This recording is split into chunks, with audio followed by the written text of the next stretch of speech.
आज जो टॉपिक हमने डिस्कस करना है that is about audit of cash transactions. Audit of cash transactions ये चैप्टर नंबर 6 है जो बुक मैं फॉलो कर रही हूँ डॉक्टर सफदर साहब की।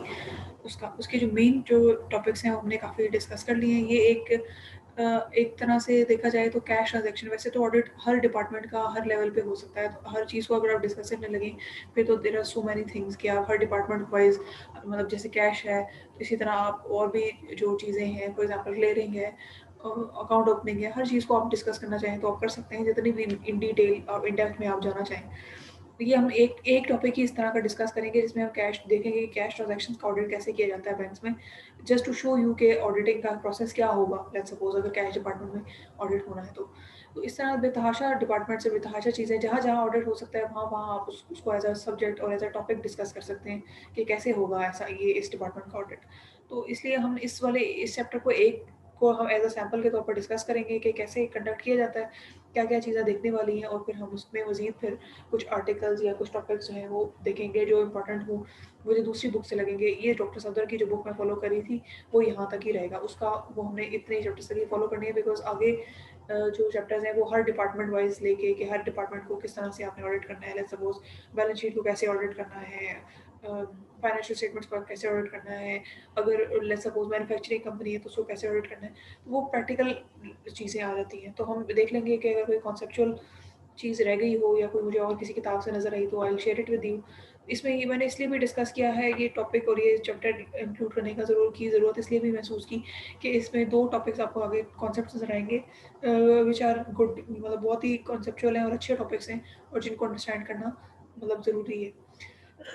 तो इसलिए हम इसको डिस्कस करेंगे। बाकी मुझे अगर कोई भी इंपॉर्टेंट चीज़ ऐसी नज़र आएगी जो कि डिस्कस होनी चाहिए क्लास में तो I share it with you, मैं फिर इंशाल्लाह इसको ज़रूर इंक्लूड करूँगी।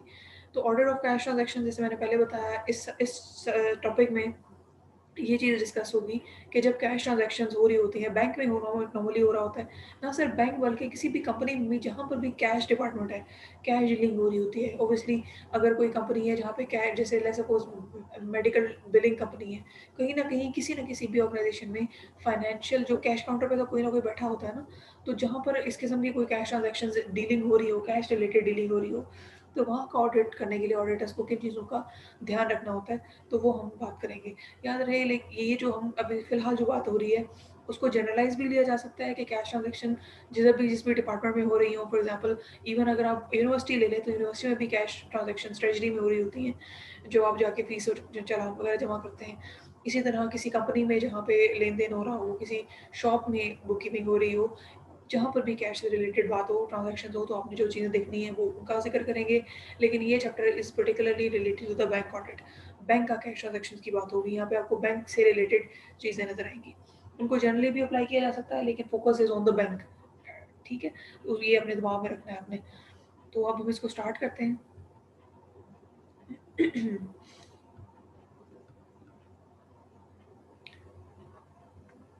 Importance of control over cash. अब हमने ये टॉपिक क्यों डिस्कस करे हैं और कैश के का को लेकर इस टॉपिक को लेकर डिस्कस करने की क्या ज़रूरत है। Audit most most if not all transactions a company enters into involve. देखो जो भी कंपनी है, जो भी पर्पस क्या है बिजनेस का, किसी भी बिजनेस का पर्पस ये होता है कि प्रॉफिट अर्न करना। ठीक है? तो कहीं न कहीं किसी न किसी लेवल पे, चाहे वो बैंक हो, चाहे वो कोई कंपनी हो, जैसे मैंने अभी पहले बात की, कहीं न कहीं कैश से डीलिंग हो रही होती है। और कैश को डिस्कस करना स्पेसिफिकली इसलिए भी ज़रूरी है क्योंकि कैश जो है is the most liquid and tempting asset है। टेम्प्टिंग एसेट है यानी कि लालच और इस किस्म के जो फाइनेंशियल मिसहैप्स होते हैं वो इसी वजह से हो रहे होते हैं, क्योंकि वहाँ पे आपके फाइनेंशियल मोटिव्स इन्वॉल्व होते हैं। तो बहुत ज़्यादा वल्नरेबिलिटी आपकी बढ़ जाती है कि मिसअप्रोप्रिएशन आप करेंगे और आप कोई भी फाइनेंशियल मिसहैप में इन्वॉल्व होने के चांसेस, डिफॉल्केशन के चांसेस बढ़ जाते हैं। मिसअप्रोप्रिएशन ही है बेसिकली ये भी। खुद जिसे कहते हैं उर्दू में, इसका एग्जैक्ट जो मीनिंग होगा वो ये होगा। Auditors concern is therefore quite enormous towards cash transaction. चूंकि सेंसिटिविटी का लेवल ज़्यादा है, चूंकि यहाँ पर ट्रस्ट का लेवल इन्वॉल्व होता है कैश ट्रांजैक्शन में, तो इसलिए और ये ऑडिटर का रोल इस डिपार्टमेंट में ज़्यादा बढ़ जाता है, क्योंकि जो फ्रॉड्स हो रहे होते हैं, जो एरर्स निकलते हैं वो इसी साइड पे इसी इसी इसमें ज़्यादा होते हैं, क्योंकि यहाँ पे इंटरेस्ट हर इंडिविजुअल का इंटरेस्ट यहाँ पे हो रहा होता है, जो है वो मौजूद होता है। चांसेस होते हैं, प्रोबेबिलिटी ज़्यादा होती है कि यहाँ पे लोग ज़्यादा फ्रॉड करेंगे, क्योंकि एक नेचुरल इंस्टिंक्ट है ना, हर बंदा जो है वो इंक्लाइंड होता है, ज़्यादा ग्रीडी होता है टुवर्ड्स मनी, टुवर्ड्स फाइनेंशियल जो आपकी फाइनेंस है, पैसों से रिलेटेड जो मनी मैटर्स होते हैं, उनमें लोगों का जो इंक्लिनेशन है ग्रीड से रिलेटेड, वो ज़्यादा प्रोबेबल है, वो ज़्यादा ऑब्वियस है। अच्छा, उसमें देखो फिर क्लासिफिकेशंस ऑफ कैश ट्रांजैक्शंस है, किस किस किस तरह की हो सकती हैं। जैसे मैंने बताया कि विद रिस्पेक्ट टू बैंक हम बात करें तो कैश तो है ही, मतलब receives in terms of cash deposit तो हम देखेंगे ही, whatever form, may be in the form of cheque भी हो सकता है, और may be in the form of pay orders भी हो सकता है, may be in the form of cash भी हो सकता है। फिर दूसरी एक चीज़ कैश डिपार्टमेंट में आपको मिलेगी कि चेक से रिलेटेड डीलिंग्स मिलेंगी। फिर कैश पेमेंट आउट ऑफ पेटी कैश फंड, जो इंटरनल मामलात होते हैं ना, जैसे लेट्स सपोज कोई इंटरनल ब्रांच में कोई चीज़ चाहिए, लेट्स सपोज आपको किचन में, ब्रांच का किचन मेंटेन करने के लिए कोई सामान मंगाना है, मोपिंग के लिए कोई सामान मंगाना है, या कोई इंटरनल जो ब्रांच के मैटर्स हैं, कोई लाइट ख़राब हो गई है, छोटी छोटी जो एक्टिविटीज़ होती हैं, जो छोटे छोटे एक्सपेंसेस होते हैं ब्रांच के, उनको मीट करने के लिए अब हर चीज़ की अप्रूवल तो हेड ऑफिस से नहीं ली जा सकती, तो इसलिए इन छोटे छोटे एक्सपेंसेस को जो है के लिए पेटी कैश फंड बनाया जाता है। हर ब्रांच जो है वो अपना पेटी कैश फंड यूटिलाइज करती है, और इस किस्म के जो एक्सपेंसेस होते हैं, जैसे मैंने भी जिनका जिक्र भी किया, तो उनको जो है मीट किया जाता है इस पेटी कैश फंड से। तो ये भी एक क्लासिफिकेशन है कि इसमें भी कैश मौजूद होता है, और इसकी भी मैनेजमेंट की जाती है, इस हेड को भी बैलेंस किया जाता है हर मंथ एंड पे। ठीक है, तो चेक पेमेंट्स हैं, रिसीप्ट्स हैं, रिसीप्ट्स तो वट फॉर्म, डिपॉजिट कैश में भी हो सकता है, इवन जो पेमेंट्स है वो भी चेक की फॉर्म में भी हो सकती हैं, वो कैश में भी हो सकती हैं, और फिर cash payments out of the petty cash funds. ये 3 किस्म की क्लासिफिकेशंस कैश ट्रांजैक्शन में हमने देखनी है। लर्निंग ऑब्जेक्टिव क्या है, हमने ये चैप्टर जो पढ़ना है तो इससे हमारा पर्पस क्या है। पर्पस ये है to discuss the necessary internal controls that a client should have for each of these 3 groups. वो क्या ऐसे इंटरनल कंट्रोल्स हैं जो होने चाहिए, जिसकी वजह से आप इंश्योर करेंगे कि आपका जो वर्किंग है आपके डिपार्टमेंट की, वो स्मूथ फंक्शनिंग हो रही है, और कोई फ्रॉड्स और इस किस्म की जो चीज़ें हैं वो नहीं पाई जाती। इसके बाद test which an external auditor should carry out to satisfy himself that all the cash transactions are being properly handled and recorded। तो ये भी एक चीज़ होती है, वो टेस्ट कंडक्ट करके देखता है कि क्या जो सारा निज़ाम है वो ठीक चल रहा है, कोई इसमें चीटिंग और फॉर्जरी का एलिमेंट तो नहीं पाया जाता। तो ये बेसिकली देखना होता है चीज़ों को। जब कैश रिसीप्ट्स की बात करें तो उसमें हम सबसे पहले ये चीज़ देखते हैं कि क्या इंटरनल कंट्रोल्स मौजूद हैं, उनको डिस्कस करते हैं कि किस किस किस्म के इंटरनल कंट्रोल्स आपके डिपार्टमेंट में मौजूद हैं। असेसमेंट ये कि क्या वो जो इंटरनल कंट्रोल्स मौजूद हैं और जो एक्सरसाइज प्रैक्टिस किए जा रहे हैं विद इन द डिपार्टमेंट, क्या वो इफेक्टिव भी हैं या नहीं। To carry out the actual audit, फिर एक्चुअल ऑडिट करके देखना उसको। मतलब एक तो चीज़ है ना कि डॉक्यूमेंट्री लेवल पे आप देख रहे होते हैं कि पॉलिसीज या रूल्स एंड रेगुलेशंस क्या हैं, और क्या वो काफ़ी भी हैं for in the current point of time. क्या वो 1947 के तो नहीं बनाए हुए बहुत पुराने मैनुअल जब बैंकिंग चलती थी। फिर ये देखना कि एक्चुअल जब ऑडिट कंडक्ट करें तो फिर आपको क्या चीज़ें फेस करनी पड़ी हैं, और क्या सिनेरियो है उस वक्त, क्या पोजीशन है, क्या स्टेटस है उस डिपार्टमेंट का। फिर इंटरनल कंट्रोल्स और कैश स्टेटमेंट देखो, ऑब्जेक्टिव्स क्या हैं इस इंटरनल कंट्रोल। कोई भी आपने सिस्टम अगर एक्सरसाइज कर रहे हैं रिगार्डिंग कैश रिसीप्ट्स की अगर बात करें, तो इंटरनल कंट्रोल का पर्पस क्या होता है, क्या मकसद होता है। मकसद ये होता है द कंपनी, क्या जो कंपनी है वो कलेक्ट करती है all the cash which it is entitled when received the cash is promptly entered into the accounting records. वही जो पैरेलल बैंकिंग की बात हमने एक दो पहले भी डिस्कस की। ऐसा तो नहीं है कि लेके कैश कस्टमर से रख देते हैं और सिस्टम में एंट्री नहीं करते। और क्या वो जो है जो कैश है ब्रांच में इस वक्त मौजूद है, क्या वो प्रॉपर्ली सेफ गार्ड किया जाता है, क्या डे एंड पे सारा का सारा कैश जो है वॉल्ट में बाकायदगी से बंद किया जाता है या नहीं, ऐसा नहीं होता। और it is deposited without delay in the company's bank account. अगर लेट्स सपोज किसी ऐसे कंपनी, बैंक के अलावा किसी कंपनी की बात हो रही है जहाँ पे कैश का डिपार्टमेंट है, जैसे लेट्स सपोज किसी अस्पताल की बात हो रही है, या किसी स्कूल में कोई कैश काउंटर है वहाँ पे ऑडिट किया जा रहा है, तो क्या वो जो डे एंड पे जो कैश जमा होता है वो तो अपने वॉल्ट्स में नहीं रखते ना। उन कंपनी ने जो बैंक अकाउंट्स खोले हुए होते हैं, तो क्या वो सारा अकाउंट जो पैसा जो डे एंड तक इकट्ठा होता है, क्या वो फौरन डे एंड से पहले पहले बैंक में जाके जमा होता है। तो ये सारी चीज़ें देखनी होती हैं कि क्या सिनेरियो। समटाइम्स ऑडिटर्स जब सरप्राइज ऑडिट करते हैं कैश डिपार्टमेंट का, तो वो जाते ही पहले जो वहाँ का मैनेजर होता है उससे कहते हैं कि ये अपनी बुक्स और अकाउंट्स लेके आओ, और बुक्स से जो कैश बुक होती है उससे मैच करते हैं कि क्या जितना पैसा कैश बुक में लिखा हुआ है क्या वो वाकई फिजिकली भी वर्ल्ड के अंदर मौजूद है या नहीं। तो ये भी एक तरह से एक टाइप है जब सरप्राइज ऑडिट किया जाता है, तो कैश वर्ल्ड में जाके ये देखा जाता है।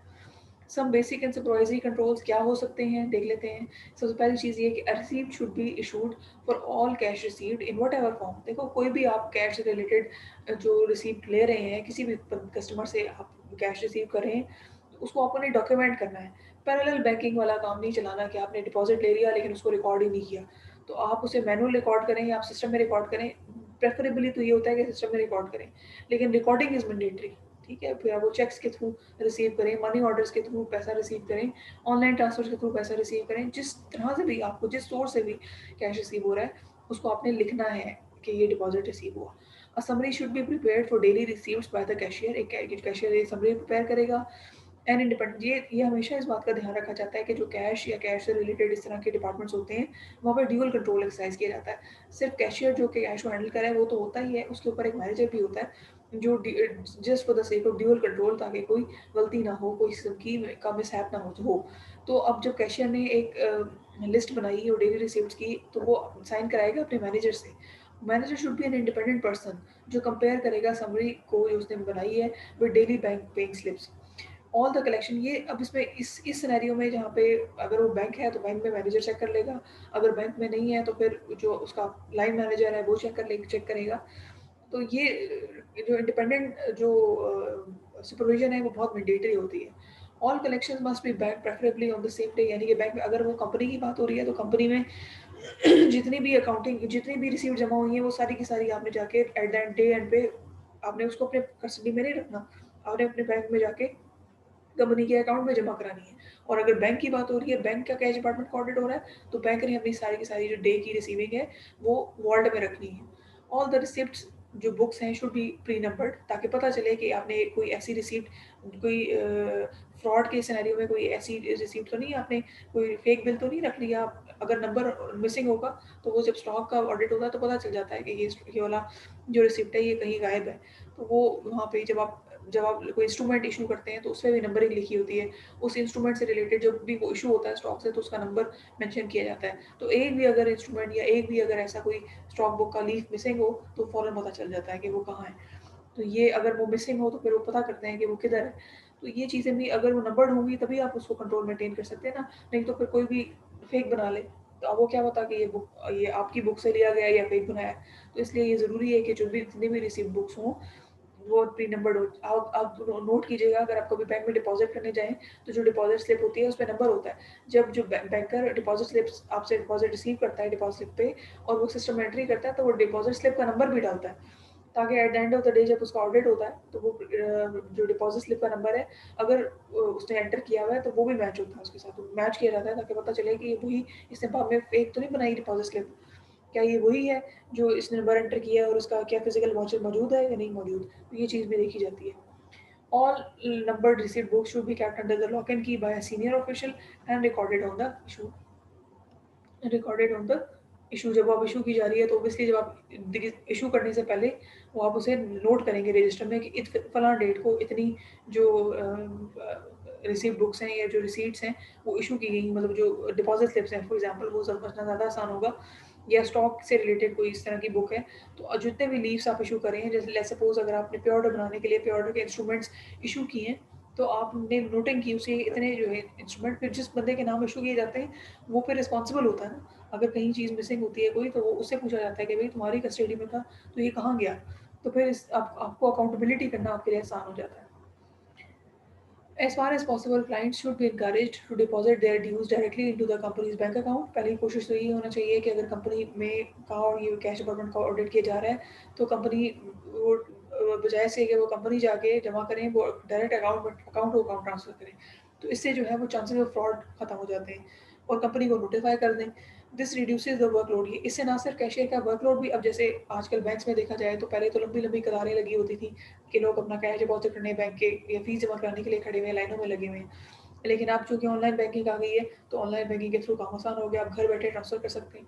इससे क्या हुआ, एक तो फ्रॉड के चांसेस भी कम हो गए और दूसरी चीज़ ये कि जो कैशियर है उसका वर्कलोड भी कम हो जाता है। Company should obtain a bank statement as frequently as possible, ताकि वो साथ साथ रिकन्सिलिएशन करती रहे तो कंपनी भी। अच्छा, बैंक के केस में ये पॉसिबल ऑब्वियसली नहीं होगा बिकॉज बैंक की अपनी बैंक स्टेटमेंट होती है, अपनी वो रिकन्सिलिएशन होती है। Cashier should preferably not write the cash book but if due to, क्योंकि अगर वो खुद कैश से डील कर रहा है और वो खुद कैश बुक लिखेगा तो देयर आर चांसेस कि वो जो है वो फ्रॉड में इन्वॉल्व हो सकता है। But if due to the staff shortage he has to do it, a senior official should check the cash book regularly और उसे इनिशियल करे। इनिशियल मतलब अपना जैसे मेरे पूरे साइन है ना अनम शफीक के नाम से, तो ए मतलब मेरा इनिशियल है, तो इनिशियल्स अपने वो कर दे ज़रूर, ताकि उसे पता हो कि ये चीज़ मेरी मैंने चेक की हुई है। और साथ-साथ चेक करने से ये होता है कि जब आपके पास बैकलॉग जमा हो जाता है काम का, तो फिर चांसेस होते हैं कि आप ओवरलुक ओवरलुक कर देंगे कि जो भी अगर कोई स्टेटमेंट या कोई फ्रॉड वाला एलिमेंट है, कोई एरर है, तो आपसे ओवरलुक हो जाएगा, इसके चांसेस ज़्यादा होते हैं। इसलिए ये प्रेफर किया जाता है कि हर दिन का काम डे एंड पे क्लोज किया जाए। बैंक्स में भी ये प्रैक्टिस होती है कि डेली के वोचर जो है वो इकट्ठे होते हैं, उनको सॉर्ट किया जाता है, फिर बाइंड करके वो जो है वो स्टोर रूम में रखवा दिए जाते हैं। तो ये सारी की सारी कहानी है। उसके बाद cashier should not raise any document that gives rise to a cash receipt और any document that eliminates the need for cash receipt. कोई ऐसी इस किस्म की कोई भी ऐसा डॉक्यूमेंट अपने मुँह पे वो नहीं दे सकता। जैसे for example let's suppose bank की अगर बात करें तो डिपॉजिट स्लिप जब फिल करके आपको कैश जमा करना है अगर आप बैंक में आ रहे हैं, अनलेस कि आपने अकाउंट टू अकाउंट ट्रांसफर किया है। हम कैश डिपॉजिट की बात कर रहे हैं और बैंक में आप आए हैं, तो अगर आपने कैश डिपॉजिट करना है तो you have to fill a bank deposit slip. तो मतलब जो कैशियर है वो ये नहीं कह सकता कि चलें आप बैंक डिपॉजिट स्लिप फिल ना करें, आप ये पेपर पे लिख दें। ऐसे नहीं, ऐसी बात नहीं है। जो ऑफिशियल डॉक्यूमेंट है वो उसी पे कैश रिसीव करेगा। ठीक है? तो ये बात है। There should be a separate cashier for receipt, यानी कि रिसीव करने के लिए कैश को डिपॉजिट करने के लिए कैशियर अलग होना चाहिए, विड्रॉवल के लिए कैशियर अलग होना चाहिए। और no payments should be made out of the daily receipt. Cash counter में जो रिसीवर है वो रिसीव करने वाला है वो कंपनी का हो या बैंक का हो अलग होना चाहिए प्रिंसिपली, और पेमेंट्स के लिए विड्रॉवल के लिए अलग होना चाहिए। No payments should be made out of daily receives. जो भी डेली रिसीव, लेट्स सपोज मैं आज का कैश रिसीव किए जा रही हूँ, उस रिसीव जो मैं डिपॉजिट करी हूँ उसमें से मैं पेमेंट नहीं करूँगी। पेमेंट करने के लिए अलग कैश मुझे इशू किया जाएगा, उसमें से मैं पेमेंट करूँगी। All mail should be open in a centralised mail office under the supervision of senior official. जो भी मेल मतलब क्योंकि बैंक्स में भी ऐसा हो रहा है कि दूसरी ब्रांचेस से चेक आ रहे होते हैं, या सम टाइम जो किसी ने अगर पेमेंट करनी है तो वो डाक के थ्रू चेक या पे ऑर्डर भेज देता है। आप लोगों ने भी अगर कोई एप्लीकेशन वगैरह सबमिट की हो, कभी देखा हो, तो आप पे ऑर्डर अटैच करके जमा कर रहे होते हैं। तो अगर मेल में आपको कोई इस किस्म का डॉक्यूमेंट रिसीव होता है, कोई पे ऑर्डर या कोई मनी ऑर्डर या कोई टेलीग्राम रिसीव होता है, तो वो भी ओपन होगा। उसमें बताया गया है कि उसमें भी एहतियात की ज़रूरत है, किसी सीनियर ऑफिशियल की सुपरविजन में वो ओपन किया जाएगा। All cheques received should be crossed as account payee only. Account payee only अगर लिखा हो ना किसी भी चेक पे या किसी भी पे ऑर्डर पे, तो इसका मतलब ये होता है कि ये सिर्फ अकाउंट में क्रेडिट होगा, इसको काउंटर पे जाके आप कैश नहीं करा सकते। ये इसका मतलब होता है अकाउंट पेई का।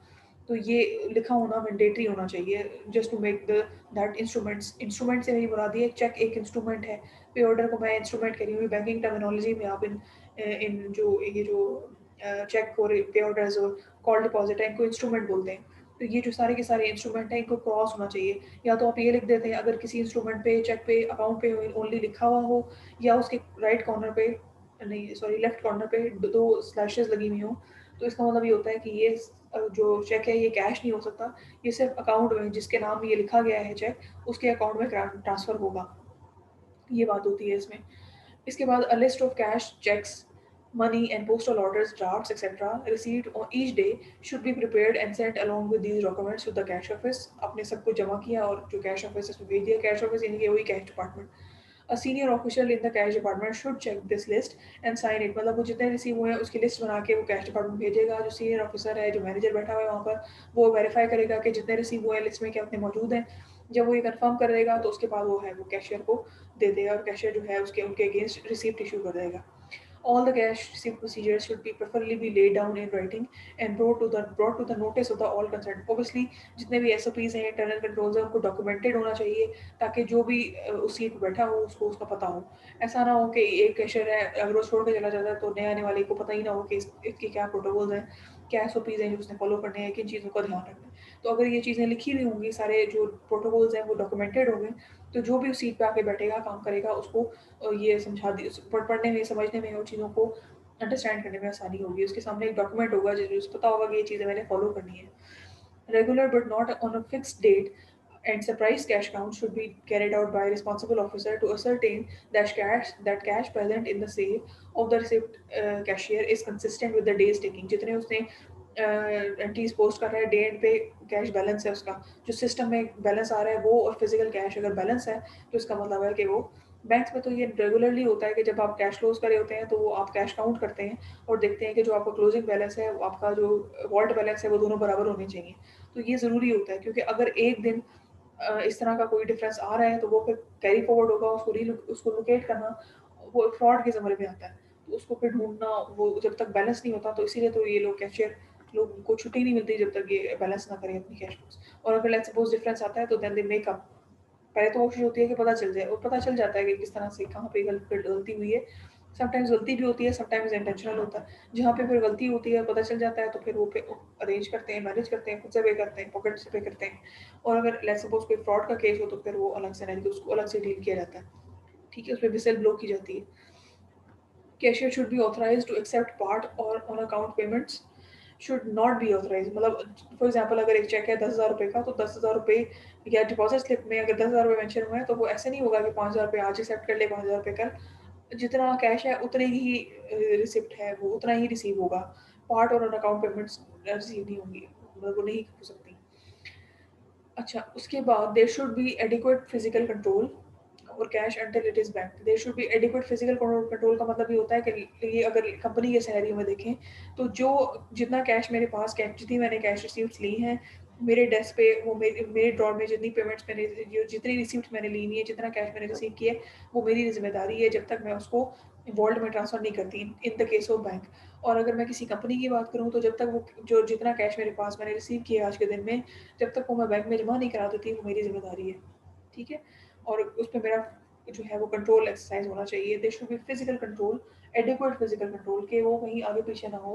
समटाइम्स उसमें भी से भी चांसेस होते हैं ना कि अगर आप ज़रा-सा सीट से आगे-पीछे हों, तो वो उसकी चोरी होने का खतरा होता है, आगे-पीछे होने का खतरा होता है। इवन जो कैश डिपार्टमेंट में, तो आपके अपने साथ वाले पे यू डोंट ट्रस्ट।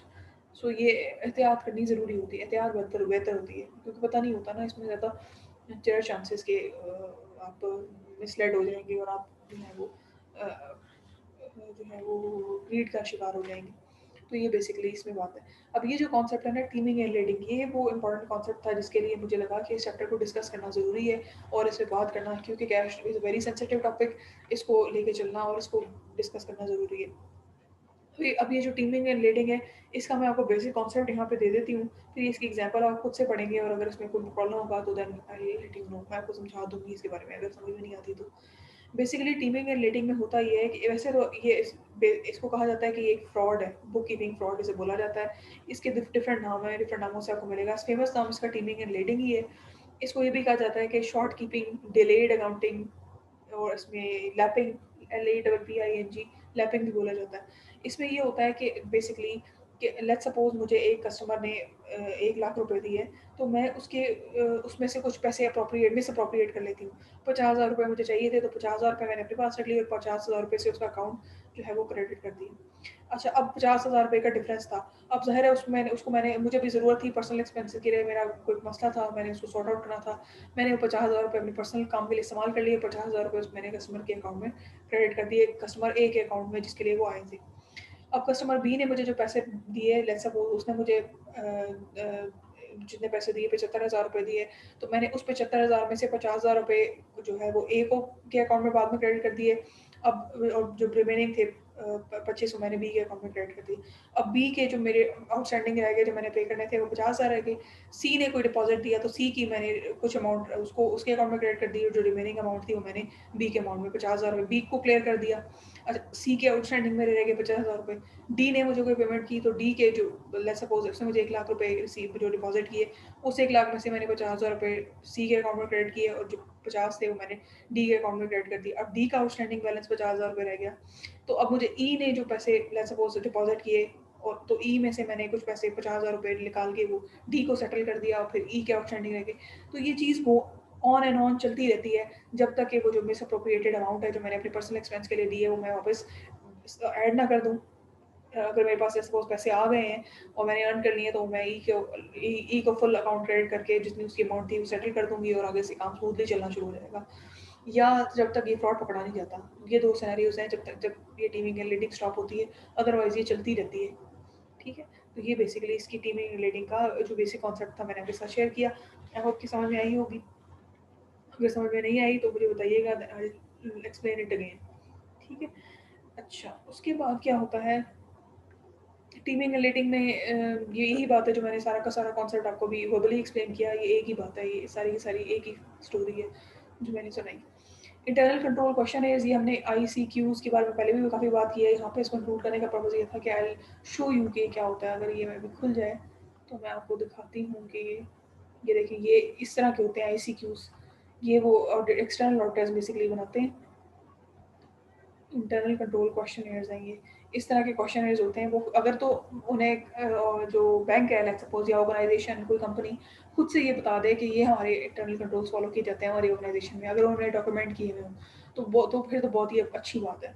अगर नहीं उन्होंने बनाए हुए या नहीं डॉक्यूमेंटेड नहीं है इस तरह के इंटरनल प्रोटोकॉल्स ऑर्गेनाइजेशन में, तो फिर ऑडिटर जो है वो खुद से आईसीक्यूज़, इंटरनल कंट्रोल क्वेश्चनर्स को प्रिपेयर करता है। उसमें इस किस्म के कुछ सवाल होते हैं। ये सैम्पल क्वेश्चंस हैं कि for example mail room procedure क्या है, कौन खोलता है मेल, कौन सा सुपरवाइजर प्रेजेंट होता है at the time of opening the mail, क्या चेक, पोस्टल मनी ऑर्डर्स, ये सारे हैं, ये क्रॉस होते हैं। क्या जो अनओपन लेटर्स हैं या जो दूसरी प्राइवेट मेल है वो डायरेक्ट एम्प्लॉइज़ को जाती है। इस किस्म के जो सवाल है ना, इंफॉर्मेशन एक्सट्रैक्ट कराने के लिए कि एक्चुअली में क्या डिपार्टमेंट में प्रोसीजर फॉलो किया जाता है। तो इस किस्म के ये आईसीक्यूज़ हैं, इंटरनल कंट्रोल क्वेश्चन है, मेल रूम प्रोसीजर से रिलेटेड है। ये इंटरनल कंट्रोल क्वेश्चन जो है वो रिसीव्ड बाय द कैशियर से रिलेटेड है। फिर इसी तरह जो बैंकिंग डेली रिसिप्ट है उससे रिलेटेड आईसीक्यूज़, कोई कुछ सवाल हैं जो ऑडिटर्स ने खुद बनाए हुए होते हैं।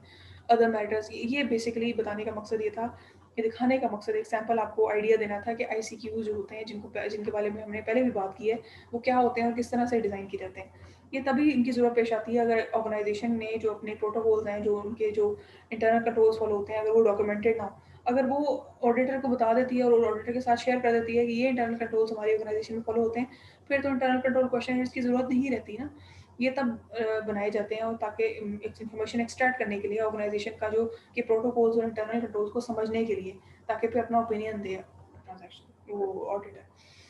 Auditing cash receipts, the extent of audit checks to be carried out will of course depend on the answers received to the questions. Obviously, ज़ाहिर है फिर अगर तो एक प्रोटोकॉल्स पहले से शेयर होंगे तो फिर उसके मुताबिक ऑडिट होगा। अगर वो ऑडिटर जो है इंटरनल कंट्रोल्स क्वेश्चन से रिलेटेड जो एक्सट्रैक्ट कर रहे हैं इन्फॉर्मेशन, उसके मुताबिक फिर वो देखेगा कि उसने कैसे जो है ऑडिट करना है और किस हद तक उसने ऑडिट करना है। ये सारी चीज़ें देखता है। अब जैसे ये सारी बातें वही उसमें भी बताई हुई है कि जैसे अभी हमने डिस्कस भी की कि क्या मेल रूम प्रोसीजर जो है, अब उसने आईसीयू में उसका पूछा ना सारे प्रोसीजर्स का, तो अब वो जब उसने पूछ लिया तो पता चल गया कि अच्छा ये फॉलो हो रहा है, ये होना चाहिए, होता है ये इस बैंक में। फिर वो देखता है कि क्या वाक़ई प्रैक्टिस में भी है ये चीज़ जो इन्होंने मुझे बताई है।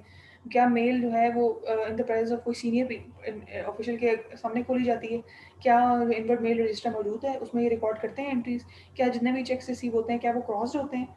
क्या जितने भी पैसे हैं वो कैशियर जो है वो हैंडओवर करता है? क्या वो वार्ड में जाते हैं? क्या उनको चेक किया जाता है? क्या कैजुअल को एंट्री प्रॉपर होती है? तो जितने भी फिर कंट्रोल्स का उसे पता चलता है, फिर वो उसे एक्चुअल में वेरीफ़ाई करता है और देखता है, क्या ये जो चीज़ें ये लोग बता रहे हैं, क्या जो कंपनी ने हमारे साथ प्रोटोकॉल शेयर किए हैं, इंटरनल कंट्रोल्स मेजर शेयर किए हैं, या जो हमने एक्सट्रैक्ट किए हैं फ्रॉम थ्रू आईसीक्यूज़, क्या वो बाकायदा फॉलो भी हो रही हैं या नहीं? ठीक है, वो चीज़ें को चेक करता है। फिर स्टैंडर्ड ऑडिट प्रोग्राम्स के बारे में हमने एक लेक्चर में बात की थी कि ये भी बनाए जाते हैं, ऑडिटर्स बना लेते हैं।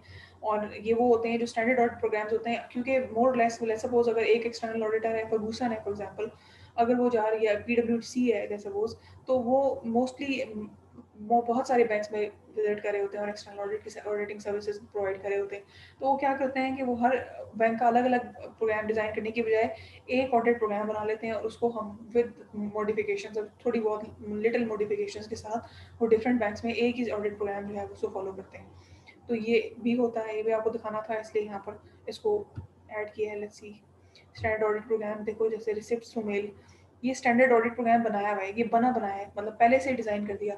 आईसीक्यूज़ में उन्होंने जाके इंटरैक्ट किया और डिपार्टमेंट के लोगों से, एम्प्लॉइज़ से, और वहाँ से उन्होंने इन्फॉर्मेशन निकलवाई, उनसे एक्सट्रैक्ट की और फिर उन्होंने आईसीक्यूज़ बनाया और फिर चेकिंग की। ये जो स्टैंडर्ड ऑडिट प्रोग्राम है, ये पहले से बना बनाया, एक बना बनाया प्रोग्राम लेके वो किसी ऑर्गेनाइजेशन में जाते हैं और उसके मुताबिक जो है वो उसे कंडक्ट करते हैं और देखते हैं कि ये होना चाहिए बैंक में। क्योंकि देखो, स्टैंडर्ड ऑडिट प्रोग्राम बनाने की एक लॉजिक ये भी होती है कि जो स्टेट बैंक है ना, state bank is the regulator of the banks, ठीक है? और या एससीसीपी अगर हम बात करें कंपनीज के केस में, अब स्टेट बैंक की जो रेगुलेशंस हैं, जो लॉज हैं उसने बनाए हुए, वो हर बैंक को फॉलो करने हैं। बैंक फिर जब जब स्टेट बैंक जो जो रेगुलेटर होता है, वो जब एक लॉ बता देता है कि आपने आपकी for example daily cash limit जो है वो कैश काउंटर लिमिट 2.5 लाख से ऊपर नहीं होनी चाहिए। बैंक ने ये स्टेट बैंक ने ये एक रेगुलेशन पास कर दिया। अब ये जब रेगुलेशन पास कर दिया तो फिर बैंक अपनी पॉलिसीज़ बनाता है कि उसने कैसे स्टेट बैंक की जो रेगुलेशंस हैं उसको इनकॉर्पोरेट करना है और कैसे उनको एक्सरसाइज करना है, क्या तरीकाकार फॉलो किया जाएगा। तो ये जो बैंक की पॉलिसीज़ होती हैं वो मोर और लेस ऑलमोस्ट सिमिलर ही होती हैं क्योंकि सब बैंक्स का जो रेगुलेटर है वो एक ही है, ठीक है? तो इसलिए ये स्टैंडर्ड ऑडिट प्रोग्राम अगर जो ऑडिटर है वो स्टेट बैंक की गाइडलाइंस को मद्देनज़र रखते हुए अगर कोई ऐसा प्रोग्राम बनाता है तो वो हर बैंक पे मोर और लेस एप्लीकेबल होता है। बैंक्स की जो सर्विसेज होती हैं अब अगर आप गौर करें तो मोर और लेस सेम है। हर बैंक में कैश डिपार्टमेंट मौजूद है, हर बैंक क्लियरिंग सर्विसेज दे रहा है, हर बैंक चेकबुक दे रहा है, एटीएम दे रहा है। चार्जेस में थोड़ा बहुत 19-20 का फ़र्क होता है, लेकिन अगर एक बैंक आपको एटीएम फ्री दे रहा है तो वो आपको चेकबुक के चार्जेस से पैसे पूरे कर लेगा। अगर आपको चेकबुक में फ्री मिल रही है तो आपको किसी और सर्विस से आपके पैसे काट लेगा। तो ये मोर और लेस चीज़ें सेम होती हैं, तो अगर स्टैंडर्ड ऑडिट प्रोग्राम बनाया जाए तो वो भी वैलिड होता है। उसमें ऐसी कोई मुज़ायका नहीं है, उसमें ऐसी कोई बात नहीं है कि वो शायद सूटेबल ना हो। तो ये डिपेंड करता है, ये ऑडिटर की अपनी डिस्क्रिप्शन होती है कि वो किस तरह से ऑडिट को कंडक्ट करता है। क्या वो आईसीक्यूज़ के थ्रू जाता है? मोर लेस ये सिनेरियो होते हैं कि जो आईसीक्यूज़ होते हैं वो उन सिनेरियोज़ में ज़्यादा एप्रोप्रिएट होते हैं जहाँ आप फर्स्ट टाइम ऑडिट करने के लिए जा रहे होते हैं। लेकिन अगर आप एक कंटिन्यूअसली रिपिटेटिवली ऑडिट बैंक्स का करे जा रहे हैं हर साल तो फिर you get to know the things कि क्या सिनेरियो है, तो फिर स्टैंडर्ड ऑडिट प्रोग्राम्स वर्क करते हैं इस किस्म की ऑर्गेनाइजेशंस में। फिर देखें कैश पेमेंट्स आउट ऑफ पेटी कैश फंड, हमने पहले भी बात की कि पेटी कैश फंड का क्या पर्पस होता है, क्यों होता है। जो रेगुलर एक्सपेंसेस होते हैं किसी भी ऑर्गेनाइजेशन के उसको मीट करने के लिए पेटी कैश फंड दे दिया जाता है ब्रांच को, क्योंकि हर छोटे छोटे एक्सपेंस के लिए अगर एक बल्ब लगाना है या एक लाइट खराब हो गई है तो उसके लिए वो हेड ऑफिस में तो एप्लीकेशन नहीं भेजेगा ना कि वहाँ से अप्रूवल आए तो फिर हम बल्ब लगाएं। तो इस चीज़ को अवॉइड करने के लिए पेटी कैश फंड हर ब्रांच को दिया जाता है ताकि जो छोटे छोटे एक्सपेंसेस हैं वो वहाँ से कवर कर लें। तो अब जो वहाँ का ऑडिट है उसमें उस इस हेड का भी ऑडिट होगा, इस हेड की भी हर मंथ एंड पे बैलेंसिंग होती है। तो ये जो इस किस्म के अकाउंट्स हैं उनको देखने जब उनका ऑडिट होता है तो उनमें भी ये देखा जाता है कि क्या मेयर्स क्या हैं, मतलब इंटरनल कंट्रोल मेयर्स क्या फॉलो कर रहा है बैंक या कंपनी, क्लाइंट ही है ना दोनों ऑडिटर के। तो ऑडिटर्स की एफर्ट्स आईसीक्यू से रिलेटेड मतलब इस पे देखी जाती हैं, या तो उसको बनाना पड़ता है आईसीक्यू या फिर उसको बने बनाए प्रोटोकॉल्स मिल जाते हैं। Actual audit transactions related to the petty cash पे वो फिजिकल वेरिफिकेशन करता है कि क्या वाकई ठीक ठीक उन्होंने काम किया हुआ है, जो जो रिकॉर्ड नज़र आ रहा है उसके अकॉर्डिंगली बैलेंस मौजूद है या नहीं। तो ये भी चीज़ देखी जाती है।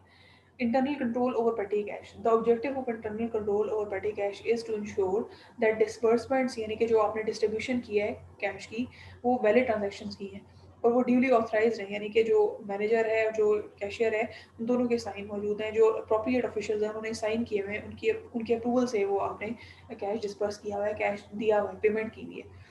Transactions are correctly and fully recorded in the accounting records, जो भी आपने की टाइमली जिस जिस दिन का इनवॉइस है, जिस दिन का आपने वो लाइट खरीदी है, जिस दिन आपने एक्सपेंस किया है उसी दिन उसकी एंट्री भी मौजूद है सिस्टम में। पर ठीक है, should be kept on the imprest system. Imprest system क्या होता है? Whereby the cashier in is advanced upload of a cash of fixed amount which is replenished regularly by the amount of the payments made on the production of paid expense। impress system का मतलब ये होता है कि एक एक amount जो fixed amount है उसको दे दी जाती है और वो उसके मुताबिक वो उसमें से सारा दिन वो उसमें जो भी एक्सपेंसेस होते हैं उसको डेबिट किया जाता करता रहता है। The cash in hand plus the paid expense vouchers due for reimbursement should at any time be equal to the imprest. Imprest मतलब बेसिकली इसका मकसद ये होता है कि जैसे देखो मैंने एक जो हमारा पेटी कैश अकाउंट है उसको डेबिट किया और एक लेजर को मैंने क्रेडिट कर दिया। अब कैशियर क्या करेगा, जैसे लेट्स सपोज 1 लाख रुपए है, 1 लाख रुपए मैंने मतलब पेटी कैश की लिमिट है, अब उसमें से मैंने 10,000 रुपये एक दिन में कैशियर को क्रेडिट कर दिए। एक जनरल लेजर मैंने बनाया ब्रांच का, जैसे मुझे हेड ऑफिस ने 1 लाख रुपए दे दिए कि आपने इस मंथ में 1 लाख रुपए का पेटी कैश फंड पेटी एक्सपेंस कर सकते हैं। अब वो 1 लाख रुपए मुझे तो मिल गए, अब मैं उसे एक दिन में तो ये ख़त्म नहीं करूँगी ना, मैं ये करूँगी उसको कंट्रोल मेंटेन करने के लिए वो जो मेरा सीनियर मैनेजर है वो मुझे 10,000 रुपये एक दिन अलॉट कर देगा। अब एक दिन जो मुझे अलॉट करेगा तो वो डेबिट होगा एचओ अकाउंट और उसमें से जो मेरा जो लेजर अकाउंट है पेटी कैश का ब्रांच का वो हो जाएगा क्रेडिट। तो एक जनरल लेजर होता है जिसको डे एंड पे आपको नील करना होता है। उस तरह उससे ये होता है कि कंट्रोल एक्सरसाइज करना आसान हो जाता है। जैसे फॉर एग्जांपल इसकी एग्जांपल आप इस तरह से समझें कि अगर एक कंपनी है उसने अपने 10 एम्प्लॉयज़ को सैलरीज देनी है, तो कंपनी ने मुझे एक बैंक को चेक दे दिया। अब बैंक क्या करेगा, कंपनी अकाउंट को डेबिट करेगा और एक जीएल अकाउंट है, जनरल लेजर अकाउंट होता है, उसको क्रेडिट कर देगा। कंपनी की एंट्री वन टाइम होगी। अब उस जीएल से हर कस्टमर को जीएल डेबिट करता जाएगा और हर कस्टमर को क्रेडिट करता जाएगा। इसी तरह जब एचओ ने ब्रांच को एक पेटी कैश अमाउंट दिया तो पेटी कैश का जो ब्रांच का फंड था वहाँ से डेबिट किया अकाउंट और एक जीएल अकाउंट में पार्क कर दिए फंड्स डेली के हिसाब से। अब कैशियर का काम ये है कि उसने जो जीएल है डेली का उसको डेली बैलेंस करना है। तो वो ये बेसिकली इसमें बात बताई गई है कि it should be kept on impress system, जहाँ पे cashier in is advance afloat, उसको पहले से कैश की फिक्स अमाउंट दे दी जाती है, रेगुलरली वो रिप्लेनिश की जाती है और अमाउंट से उससे वो पेमेंट्स करता है अगर करनी हो या उसको डेबिट करता है जो भी उसने जीएस वगैरह को डेबिट करता है और उसके अगेंस्ट उस अमाउंट उस हाइट को डेबिट करता है और जो जो उसकी इन्वॉइसेज हैं उसको क्रेडिट करता जाता है जो पैसे वो देता है। तो ये बेसिकली इसमें सारी की सारी कहानी है just to maintain the control exercise करने के लिए। ठीक है, तो जो भी उसने वोचर्स पे कर दिए हैं और जो कैश उसके जेल में रिफ्लेक्ट हो रहा है वो बैलेंस होने चाहिए। कि आप उसकी वो जो एक्सपेंसेस उसने कर दिए, लेट्स सपोज उसने 5,000 रुपये का एक्सपेंस कर दिया, उसने एक लेट्स सपोज कोई हीटर खराब था और उसने 5,000 रुपये का एक्सपेंस कर दिया, तो वहाँ जो जीएल अकाउंट है उधर से उसने 5,000 रुपये डेबिट कर दिए ना, तो इसका मतलब है कि रिमेनिंग जीएल में अकाउंट रहे 10,000 रुपये थे अगर, तो रिमेनिंग उधर 5,000 रुपये, 5,000 रुपये वो और 5,000 रुपये का वोचर, तो इसका मतलब है बैलेंस 10,000 रुपये बैलेंस है। तो ये इसका पर्पज ये होता है just to maintain control, exercise control.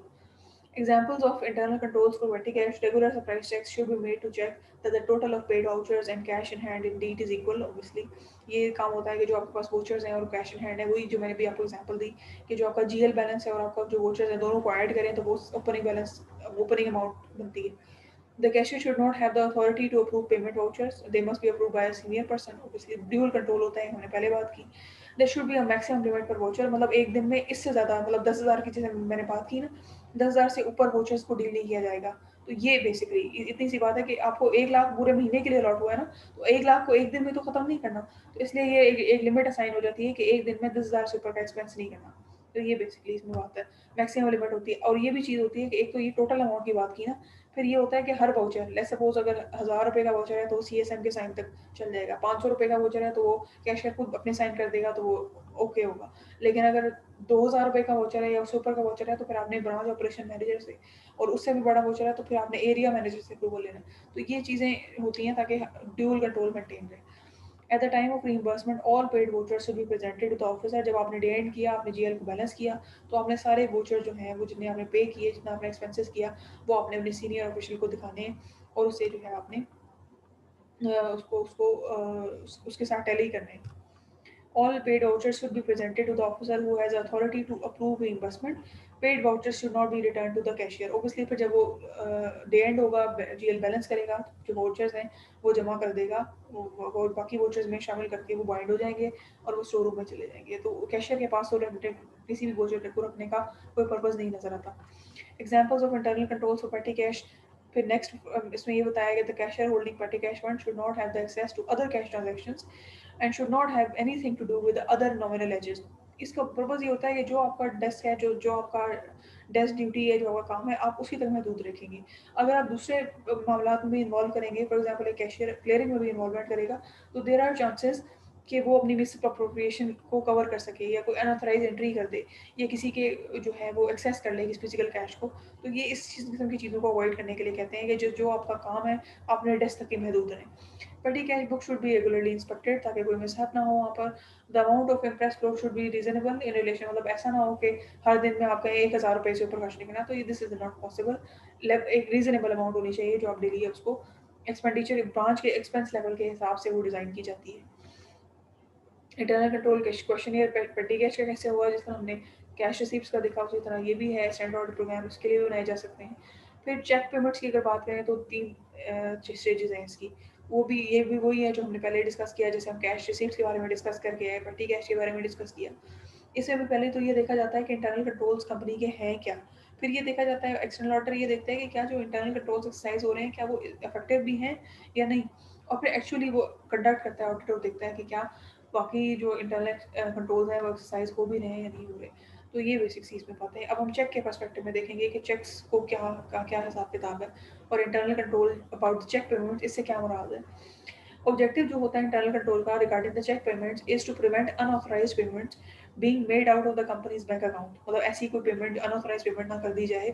इस चीज़ को प्रिवेंट करने के लिए, फ्रॉड एंड फॉर्जरी से प्रिवेंट करने के लिए ये इंटरनल कंट्रोल ज़रूरी है। चेक पेमेंट से रिलेटेड भी हर जो चेक बुक्स होती हैं आपको उसको लॉक एंड की में रखना होता है। चेक्स को जो अनयूज्ड चेक्स हैं उनको आपको पहले पुराने ज़माने, मतलब पहले ज़माने की बात है कि बैंक्स में लूज़ चेक बुक्स हुआ करती थी कि अगर लेट्स सपोज़ कोई एक कस्टमर है जो एक इंडिविजुअल है जो बैंक का कस्टमर नहीं है, वॉक इन कस्टमर है, उसको जो है वो कैश की ज़रूरत है, उसको उसने कोई किसी को चेक लिख के देना है और उसके पास चेक बुक नहीं है, तो और या वो बैंक का कस्टमर भी है इवन, और उसके पास चेक बुक नहीं है, तो उसको बैंक के पास लूज चेक बुक होती थी कि वो बैंक इंस्टेड ऑफ, अगर उसके पास इमरजेंसी उसको चेक की ज़रूरत है, उसने किसी को पेमेंट लिख के देनी है अपने अकाउंट से और उसके पास चेक बुक नहीं है, तो वो लूज चेक बुक का एक चेक लीफ उसे दे दिया जाता था।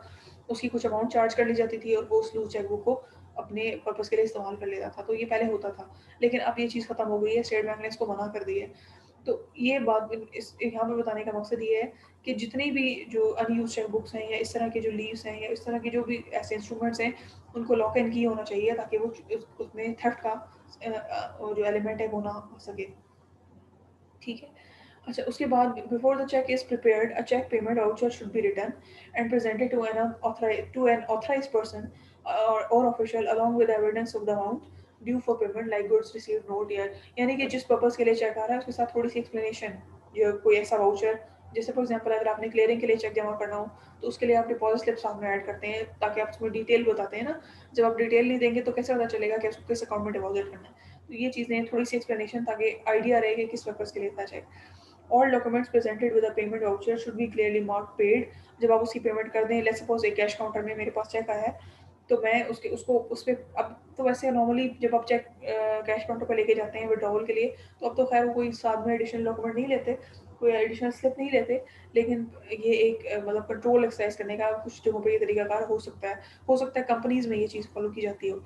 अच्छा, होता फिर ये है कि जब चेक विड्रॉ हो जाता है, चेक के अगेंस्ट कैशियर पेमेंट दे देता है, तो फिर वो उस पे पेड स्टैम्प मार्क कर देता है ताकि पता चल जाए क्लियरली ये जो चेक है ये पेड हो चुका है, यूज्ड है ये। Internal control over cheque payments, payment should be made on the basis of original invoices only, मतलब जो आपके पास ओरिजिनल इनवॉइस है उसकी बेसिस पे आप पेमेंट करेंगे। Payment against duplicate should require approval.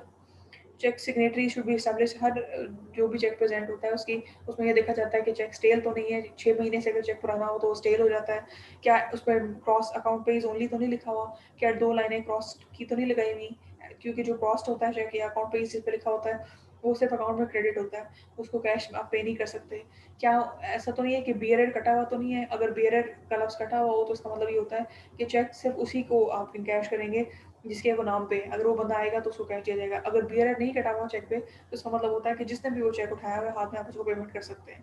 तो ये बात है, सिग्नेचर को वेरीफाई करना होता है, सिस्टम से चेक करना होता है, ये चीज़ें देखने वाली होती हैं। As far as possible all cheques should be restrictively crossed on issue, और ये मतलब क्रॉस चेक होना चाहिए, और क्रॉस ऑन इशू जब इशू करें तो क्रॉस होने चाहिए। साइनिंग ऑफ ब्लैंक और post dated cheques should be explicitly prohibited. Post dated cheque ये होता है कि आज आज अगर 16 तारीख है तो आपने चेक दिया हुआ है 17 तारीख का, या ब्लैंक चेक, इसको आप प्रोहिबिट करते हैं, मतलब ये डिस्करेज किया जाता है कि ऐसा ना करें आप। All signed cheques should be immediately dispatch कर दें ताकि उसमें वैसे तो नॉर्मली अगर अकाउंट में जाना हो तो फिर तो ये इतना डर नहीं होता, लेकिन अगर वो बेयरर चेक है तो उसका मतलब ये है कि देयर इज अ चांस कि फ्रॉड का केस हो सकता है।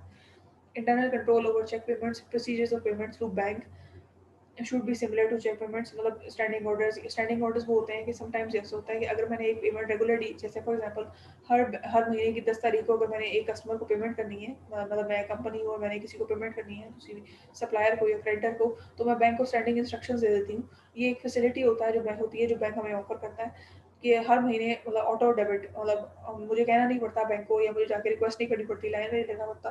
मैंने चूँकि स्टैंडिंग इंस्ट्रक्शन दी हुई है, तो हर माह की 10 तारीख को मेरी इंस्ट्रक्शंस के मुताबिक बैंक जो है वो मेरे अकाउंट से पैसे डेबिट करता है और जिस रिस्पेक्टिव अकाउंट के अगेंस्ट मैंने इंस्ट्रक्शन दी हुई है उधर क्रेडिट कर देता है और उसके अगेंस्ट कुछ फी चार्ज कर लेता है। तो ये बेसिकली ये भी चीज़ें देखनी होती हैं। ये भी चीज़ों को वेरीफाई करने की ज़रूरत होती है कि क्या कोई स्टैंडिंग इंस्ट्रक्शंस तो नहीं दी हुई। Full advantage should be taken of credit terms or cash discounts where applicable. Some organizations find it convenient to issue checks on a fixed date of each month. मतलब ये इसके लिए स्टैंडिंग इंस्ट्रक्शन को देखा जा सकता है। तो ये बेसिकली इसमें बात है। उसके बाद इसी तरह जैसे हमने पेटी कैश से रिलेटेड या कैश रिसिप्ट से रिलेटेड आईसीक्यूज़ को देखा, इस तरह इसमें भी आईसीक्यूज़ होते हैं। इसी तरह इसमें भी इससे रिलेटेड भी ऑडिट प्रोग्राम्स, इस डिपार्टमेंट का अगर इस सेगमेंट का अगर ऑडिट करना है, उसके लिए भी ऑडिट प्रोग्राम्स डेवलप किए जा सकते हैं, जो कि फिर ऑडिटर्स यूज़ करते हैं। Auditing check payments, the auditor should ensure that the physical control over the issue of bank checks is sound. He must check that the check issue records and verify the numerical sequence of checks used, inquire about any missing numbers. Taking a few paid checks as a sample, he should vouch them in all respects. मतलब उसको दिखना चाहिए उसको हर respect से, मतलब कि sign, signature, authorisation, क्या वो बिरर चेक है, स्टेल तो नहीं है, पोस्ट डेटेड तो नहीं है, सारी की सारी चीज़ें उस पर देखनी चाहिए। फिर next is about bank reconciliation statement. ये एक टूल है basically of internal control and ensures that the fraudulent payments do not pass through the bank without being noticed. These statements should be prepared at least monthly by a person other than the cashier. Obviously cashier पे आप अगर जिम्मेदारी डालेंगे तो अगर उसने already fraud किया है तो वो तो उसको हाइड करने की कोशिश करेगा और इसको चेक करें सीनियर ऑफिसर, ठीक है। कैशियर नहीं बनाएगा, कोई और बंदा बनाएगा और उसको चेक कौन करेगा? Senior official. The person who prepare this statement should receive the bank statements direct to ensure independence. अच्छा, he should carefully compare each and every debit and credit entry in cash book with corresponding entries in the bank statement. Obviously जिस तरह एक business अपनी cash book को match कर रहा होता है बैंक या पासबुक के साथ, इसी तरह बैंक भी अपनी जो स्टेटमेंट होता है उसको कैश बुक के साथ मैच कर रहा होता है। तो ये उस पर्सपेक्टिव में बात की गई है कि जो बंदा प्रिपेयर करेगा बैंक रिकन्सिलिएशन स्टेटमेंट, अगर एक कंपनी की बात हो रही है तो कंपनी में जो वो बैंक से जो रिसीव करेगा वो इंडिपेंडेंटली करेगा, ठीक है, ताकि वो आराम से पासबुक कैश बुक के साथ उसको कंपेयर कर सके independently without any pressure. Auditors entrust in the bank's reconciliation statement by verifying the accuracy of a bank reconciliation statement, and an auditor can be reasonably assured कि जो cash book है और bank records हैं वो agreement है और कोई payment और रिसीप्ट जो है वो ऐसी नहीं है कि जो अननोटिस्ड हो और जो रिकॉर्ड ना हुई हो, ठीक है। बेसिकली इसका पर्पज़ ये होता है कि अगर कोई मिसिंग चीज़ है तो वो वहाँ से हाईलाइट हो जाती है और फिर वो उसे प्रॉब करते हैं और देखते हैं कि क्या ये एरर है या फ्रॉड है। Steps to assess the reliability of bank reconciliation statement. Reliability check करने के लिए बैंक रिकन्सिलिएशन स्टेटमेंट की पहले ये देखा जाता है कि उसे बनाया किसने है। Prepared by a person other than the receiving और पेइंग कैशियर। अगर कैशियर ने बनाया फिर डाउटफुल हो जाती है, अगर किसी दूसरे बंदे ने बनाया तो पहले तो ये चीज़ देखी जाती है। He should rework a few reconciliation statements himself to ensure the correct procedures are being followed. पहले आपको पता होगा कि किस तरह ये बनाई गई है, तभी आप उसे चेक करेंगे ना। आपको पता ही नहीं है कि रिकन्सिलिएशन स्टेटमेंट बनाई कैसे गई है, क्या प्रोसीजर फॉलो किया गया है, तो फिर आप कैसे आइडेंटिफाई करेंगे कि ये इसने कोई दो नंबरी है या नहीं है। जो ऑडिटर है उसको चेक करना चाहिए outstanding items in the reconciliation statement to the next period. ये तभी पता चलता है कि अगर कोई पिछले साल से कैरी फॉरवर्ड चीज़ हो रही है तो वो आपको तभी पता चल सकेगी जब आप पिछले साल की भी स्टेटमेंट को देखेंगे। तो आपने मैच करना होता है और then you have to realise कि क्या ये चीज़ें ठीक हैं और जो आइटम्स इसमें इंक्लूड किए गए हैं वो ठीक हैं। He should obtain direct confirmation of the bank balance from the bank. अगर ये कंपनी में मतलब कैश बुक का ऑडिट हो रहा है तो फिर अलग सिनेरियो है, अगर बैंक का ऑडिट हो रहा है तो then there is a different scenario. ये जो पॉइंट है बैंक बैलेंस से रिलेटेड, ये उस सूरत हाल में हो सकता है जब ऑडिट कंपनी का हो रहा हो। He should verify bank reconciliations are checked by responsible official in sign. ये दूसरा पॉइंट भी कंपनी ऑडिट से रिलेटेड है। अगर ऑडिटर कंपनी में चेक कर रहा है कैश बुक तो फिर वो बैंक से वेरिफिकेशन लेगा, अगर बैंक से हो रहा है तो फिर वो कंपनी से वेरिफिकेशन लेगा। So this was all about this topic. I hope कि समझ में आई होंगी चीज़ें। एक चीज़ रह गई जो मैंने डिस्कस करनी थी, जैसे टीमिंग एंड लीडिंग मैंने बताया था ना, ये कैश रिसीप्ट में होता है। जब कैश डिपॉजिट कर रहे होते हैं तो टीमिंग एंड लीडिंग का एक कॉन्सेप्ट है जो कि रिस्पेक्टिव है फ्रॉड की एक टाइप है कि किस किस्म के फ्रॉड्स हो सकते हैं। इसी तरह जब चेक्स की बात कर रहे होते हैं तो चेक्स में एक कॉन्सेप्ट है, उसे बोलते हैं स्प्लिटिंग चेक्स। स्प्लिटिंग चेक्स का मतलब होता है, ये तब अप्लाई होता है जब रिमिटेंसेज रिसीव होती हैं by means of cheques. For example अगर मुझे रिमिटेंस एक रिसीव हुई है और उस वो चेक के थ्रू रिसीव हुई है, ठीक है, उस चेक में ये होता है कि जो कैशियर है क्या करता है कि वो पूरा का पूरा चेक, लेट्स सपोज अगर मुझे एक चेक है, क्लियरिंग में चेक नॉर्मली रिसीव होते हैं बैंक्स को, तो वो क्या करता है कि पूरा का पूरा चेक डेबिट करके कस्टमर का अकाउंट फुल अमाउंट से क्रेडिट नहीं करता। जैसे लेट्स सपोज एक चेक रिसीव हुआ है क्लियरिंग में, मुझे पता चला कि ये इस कस्टमर के नाम 10,000 रुपये का चेक है, यानी कि मुझे 10,000 रुपये डेबिट करने हैं, जो क्लियरिंग हाउस से पता चला और क्लियरिंग हाउस में क्रेडिट हुआ हुआ है कस्टमर डेबिट होके। देखो जो क्लियरिंग अकाउंट होता है उसका वो एक इंटरमीडिएट है ना, यानी कि अगर एक बैंक है, क्लियरिंग अकाउंट में भी बैंक अकाउंट्स होते हैं। एक लेट्स सपोज अगर एक बीएस बैंक का कस्टमर है और उसने फंड चेक भेजा है बैंक ऑफ पंजाब को, तो क्लियरिंग हाउस क्या करता है कि जो फंड्स हैं जेएस बैंक के फंड्स डेबिट करता है और वो भेज देता है बैंक ऑफ पंजाब को। अब यहाँ पर ये सिनेरियो बताया गया है कि जब एक डिपॉजिटर है, जब एक एक ऑफिशियल है या जो क्लियरिंग ऑफिसर है, लेट्स सपोज जो कैश में बैठता है, उसको ये पता है कि इस कस्टमर के जो क्लियरिंग हाउस है उसने उसके अकाउंट में पैसे क्रेडिट कर दिए हैं, मतलब जीएल में क्रेडिट हो गए, अब जीएल से डेबिट करके मैंने कस्टमर का अकाउंट क्रेडिट करना है। तो वो क्या करता है कि जीएल में तो उसके 50,000 रुपए क्रेडिट हुए हैं, तो वो 50,000 रुपए वहाँ से डेबिट कर लेता है, लेकिन कस्टमर के अकाउंट में पूरे अमाउंट क्रेडिट नहीं करता। वो कुछ अमाउंट बीच में से अप्रोप्रिएट कर लेता है, उसको यूज़ कर लेता है अपने अपनी पर्पज़ के लिए। वही बेसिक एक मतलब एक सॉर्ट ऑफ लाइक टीमिंग या लीडिंग, लेकिन इसमें सिनेरियो डिफरेंस ये है कि वो चेक के थ्रू पेमेंट रिसीव हुई और चेक के थ्रू जब क्लियर हुआ चेक, तो चेक तो फुल अमाउंट का क्लियर हुआ, लेकिन उसने जो जीएल डेबिट तो फुल किया। मतलब कि जो क्लियरिंग हाउस है निफ्टी है, उससे तो पैसे तो पूरे उठा लिए, लेकिन उसने कस्टमर का अकाउंट फुल क्रेडिट नहीं किया जो बैंक ऑफ पंजाब में होना चाहिए था। बैंक ऑफ पंजाब के कैशियर ने ये नहीं किया, तो इससे ये हुआ कि उसका फुल अकाउंट तो क्रेडिट नहीं हुआ, लेकिन उसने जो है वो हाफ अमाउंट से क्रेडिट कर दिया, ताकि जो है वो ये चीज़ रियलाइज़ हो जाए कि क्रेडिट एंट्री हो गई है। वो तो बाद में देखेंगे या पता चलेगा कि फुल अमाउंट से हुई है या नहीं, वो भी अगर, क्योंकि ये इंडिविजुअल कस्टमर में तो एक ही ट्रांजैक्शन हम देख रहे होते हैं कि महीने में एक दफ़ा कोई ट्रांजैक्शन होगी बैंक में, लेकिन जो बैंक्स, जो ये कंपनीज होती हैं और जो ये बिजनेस के लोग होते हैं, इनकी तो बेतहाशा ट्रांजैक्शन डेली बेसिस पे हो रही होती है ना, तो इनके लिए ये देयर इज अ प्रोबेबिलिटी। और वो ये लोग जो फ्रॉडुलेंट एक्टिविटीज़ करते हैं, वो करते भी इन्हीं अकाउंट्स में जहाँ उन्हें पता होता है कि इतनी जल्दी वो आइडेंटिफाई नहीं होगी। अगर मेरे अकाउंट में लेट्स सपोज कोई ऐसी डेबिट या क्रेडिट एंट्री होती है, मुझे तो फ़ौरन पता चल जाएगा, क्योंकि महीने में होती है 2-3 एंट्रीज़ हैं। लेकिन एक ऐसी कंपनी जहाँ पे डेली बेसिस पे 50-100 ट्रांजैक्शंस हो रही हैं, तो वहाँ पे इस किस्म की चीज़ को आइडेंटिफाई करना, ओवरलुक होने के चांसेस ज़्यादा होते हैं, आइडेंटिफाई करना मुश्किल होता है। तो ये स्प्लिटिंग चेक्स की एक फ्रॉडुलेंट एक्टिविटी है जो नॉर्मली होती है। जैसे टीमिंग या लीडिंग पॉसिबल होता है, फ्रॉड फ्रॉड करने का एक तरीकाकार है, इसी तरह स्प्लिटिंग चेक्स का भी एक तरीकाकार है। अमाउंट मिसअप्रोप्रिएट की जाती है, लेटर ऑन फिर उसको ऑब्वियसली पता तो चल ही जाता है, और या अगर तो वो जो जिस बंदे ने मिसअप्रोप्रिएट किया है उसने फॉर द टाइम बिंग की है, अपने यूज़ के लिए उसे इमरजेंसी ज़रूरत है, उसने फिर की है, तो वो बाद में उसको किसी तरह मेकअप कर देगा। लेकिन ये भी होता है कि समटाइम्स लोग नहीं भी करते, तो वो फिर तब आइडेंटिफाई होता है जब ऑडिटर आता है, अकाउंट्स को चेक किया जाता है, और फिर वो भी अगर नज़र आ जाए, सैंपल चेक में आ जाए, तो फिर वही चीज़ आइडेंटिफाई हो जाती है और फिर वो पकड़ा जाता है कि ये फ्रॉड था। तो ये यहाँ तक हमारी आज की डिस्कशन थी। होपफुली ये चीज़ें अंडरस्टैंड हुई होंगी, समझ में आई होंगी।